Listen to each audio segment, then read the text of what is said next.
ଭାଇ ଯେତେ ସବୁ ଫୁଡ୍ ବ୍ଲଗର ସେ ଖାଲି ମଟନ ମଟନ ମଟନ ମଟନ ଖାଲି ହଉଛନ୍ତି। ତୁ ତାଙ୍କୁ କୋଉ ଇଏରେ ଦେଖୁ?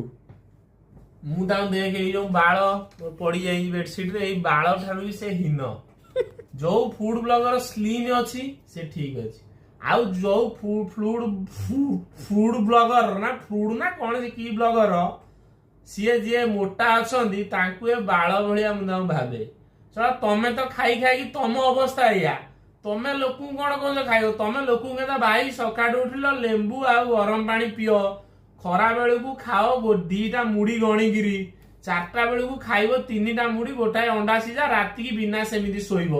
ଏଇଭଳିଆ ଖାଦ୍ୟ ସିଏ ନିଜେ ଖାଇବା କଥା, କିନ୍ତୁ ସିଏ ଲୋକଙ୍କୁ ଦେଖୁଛନ୍ତି ଯେ ଭାଇ ଏଠି ବାର୍ବିକ୍ୟୁ ନେସନ ଆସ, ଏଠି ମଟନ ଖାଅ, ଏଠି ମଟନ ଟା ବହୁତ ବଢିଆ ଟେଷ୍ଟ, ମୁଁ ଆଜି ଆଇଲି ଖାଇଲି ଗଲି।